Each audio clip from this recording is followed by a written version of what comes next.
So, how are you getting on? I'm ready to take notes.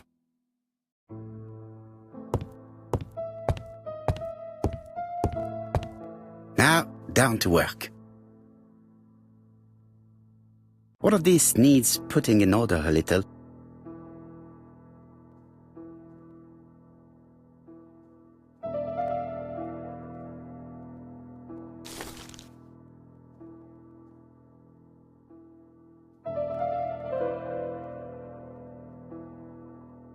This piece should be placed here.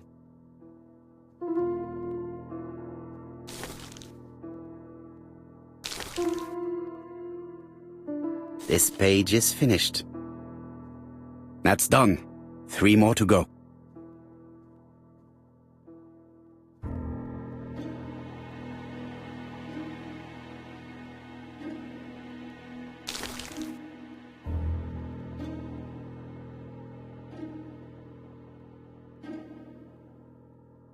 This does not look too difficult.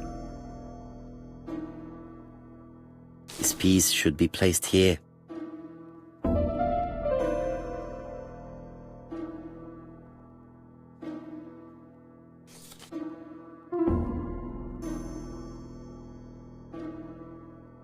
This page is finished.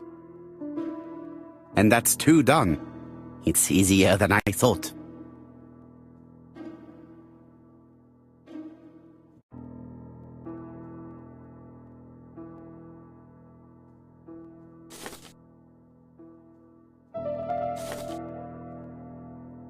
This page will be reconstructed in a flash.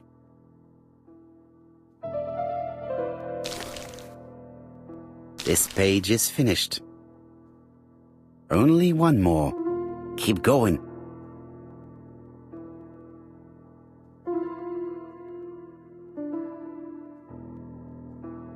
This page is child's play. I think that this is right.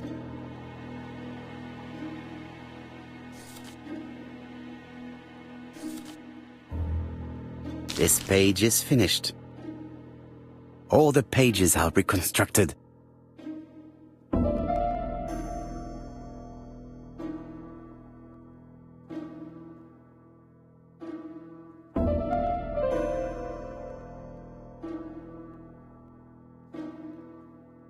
A bottle of solvent.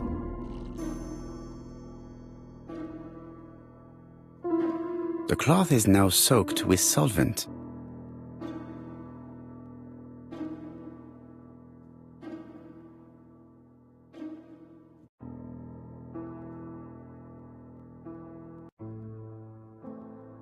Got it! Make a note, Hastings, make a note. Mrs. Alisasha, shop owner in Andover. Tracheitis, hemoptysis, prescribed laudanum. I got it. Look. Poirot, where on earth did you find these files? On a fire at the bottom of the garden at Campside. All right, but where did the person who burned them find them?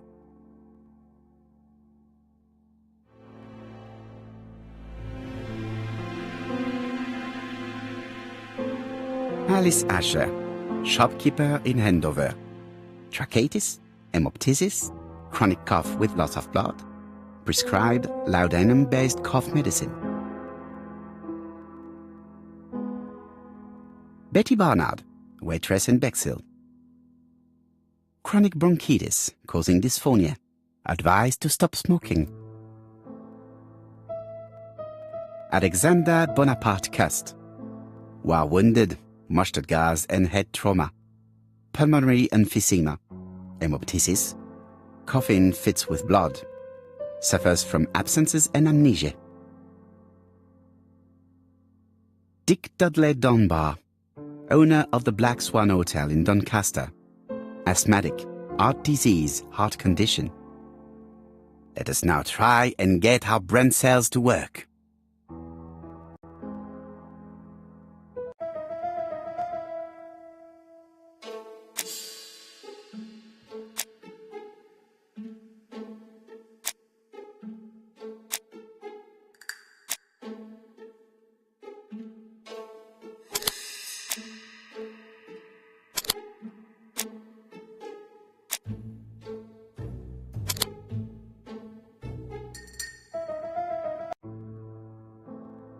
The burned documents are medical records, and without a doubt, they come from Clark's archives. First of all, because all the patients have throat conditions. And secondly, their name starts with either A, B, C, or D, and it is precisely the files that match these letters that have been tampered with. But why burn these files? How come the names of the two victims appear on them? And who are the two other patients? These are very good questions.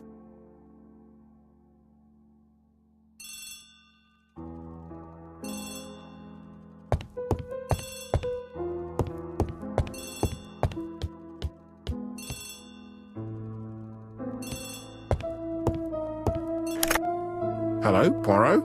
Any news, Chief Inspector? You wanted a stocking seller? We have one. Reported by his landlady who thought he was behaving suspiciously. He has the most unbelievable name. Alexander Bonaparte Cust. Yes, Alexander Bonaparte Cust? How did you guess? Poirot, you have magical powers. It's a serious lead. I called Doncaster. A person matching Cust's description has been seen at the station. He got off the train from London, but after that, nobody knows where he went.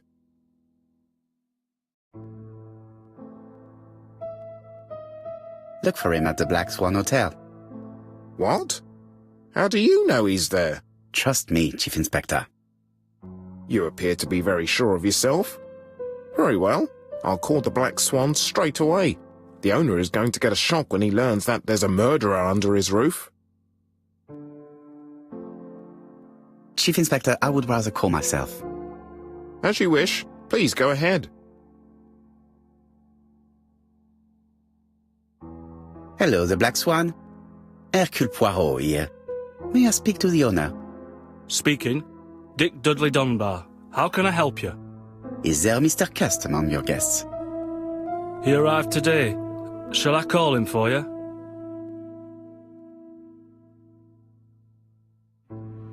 No, it is you I wish to speak with. But who is this Cust?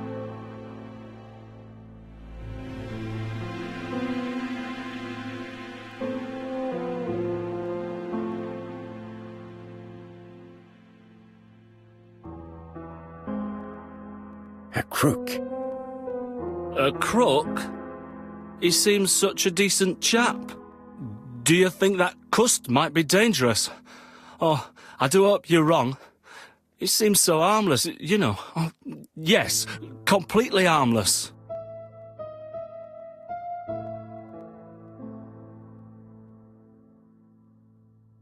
We must not overestimate the danger.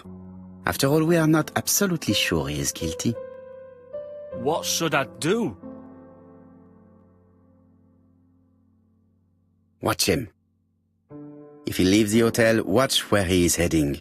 I'll call the police in Doncaster immediately. When they arrive, keep out of the way. Oh, indeed. I shall keep out of the way. I have a bad heart, you see, and a big shot could kill me. Thank you for having warned me. Hello, Poirot. We have some good news. The police in Doncaster have caught our man at the Black Swan Hotel. They're sending him here by train. While we're waiting to question Cust, we could search his room in London. Where does he live? The Marbury Guest House? I'll see you there. Yes, but start without me. First of all, I have to sort out a few details for Cust's transfer. I understand. À bientôt. Hastings, we are making good progress. Please go and search the room of our #1 suspect. With pleasure. I did have a dentist appointment, but I'll cancel. The dentist. So that is why you were so nervous and bad-tempered. A visit to the dentist is never an enjoyable prospect. But an unavoidable one. Go to your appointment, Hastings. I will manage on my own.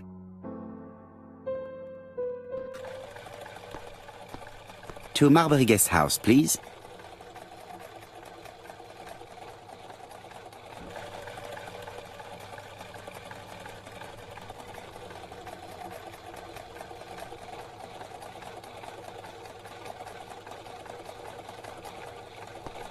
Marbury. There is a very pretty village by this name in Cheshire.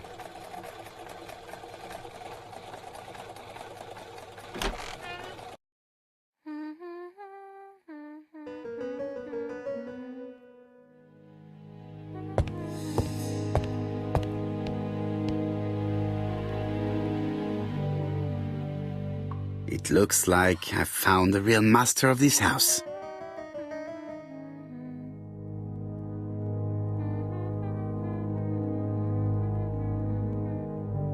There is no need to worry about the household cat.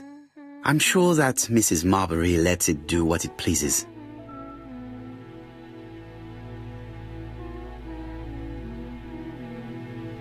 How do you do? You must be Mr. Hercule Poirot. Chief Inspector Jubb told me that you might be coming.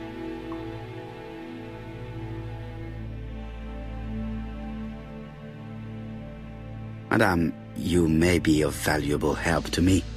It would be my pleasure to help you. Will there be some journalists there as well? I think you might even be interviewed. You are key witness.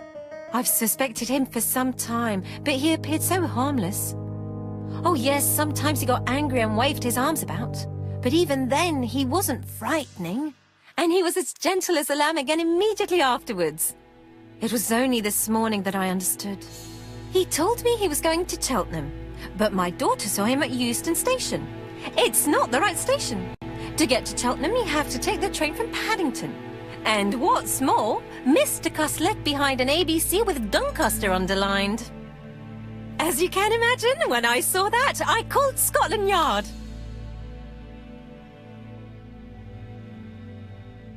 Well done. You were right. He did go to Doncaster. So I was right to warn the police. Tell me, did you have any other reason to suspect Mr. Cust? Well, he's odd. Sometimes he coughs really loudly and complains that his throat is burning, and sometimes he talks to himself and stares into space. He told me that it was because of a wound he got in the wall. His head hasn't been quite right since, he said.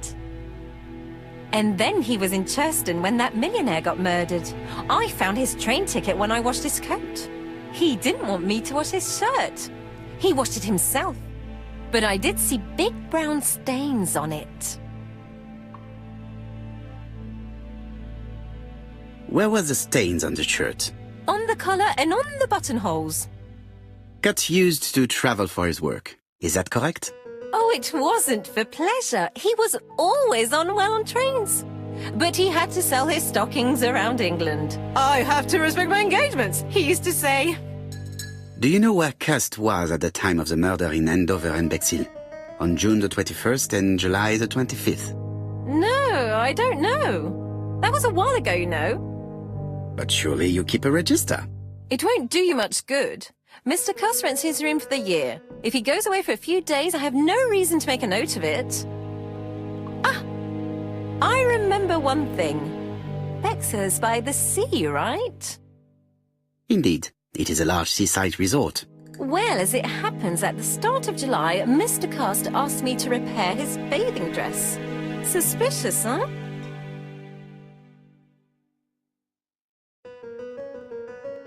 Very interesting. Please continue. I also forgot to say that he started buying newspapers that talked about the case. When did he start buying the newspapers? Let's see. I think it was just after the millionaire's murder in Churston. He didn't seem all that interested before that. That will be all for now. I'm going to take a look at his room. Take the key on the counter.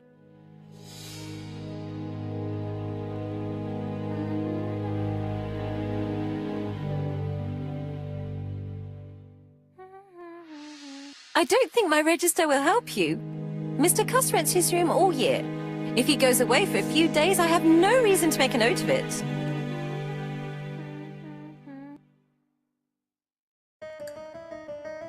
The truth is becoming apparent, and I have something to say to Mrs. Marbury.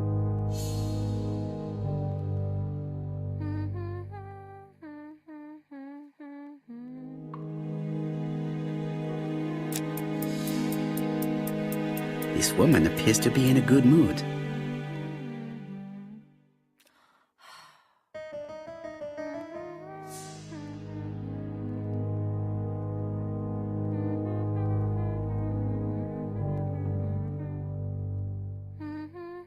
Mrs. Marbury is in a good mood.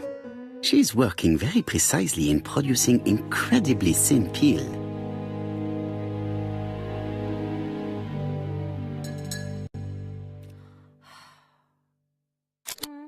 I really would like to help, but I think I've said all I have to say. Thank you. You have been most helpful. At your service.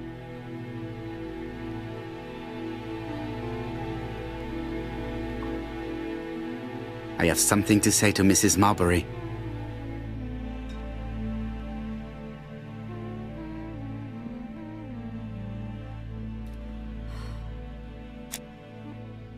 Mrs. Marbury, if I am to believe the register, you rented room 306 to a certain Mr. Fishman on the day of the Bexley murder.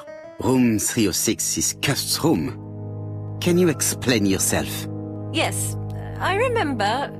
Just for one night as a favor. Mr. Cust was away, all my other rooms were taken, and poor Mr. Fishman had nowhere to go.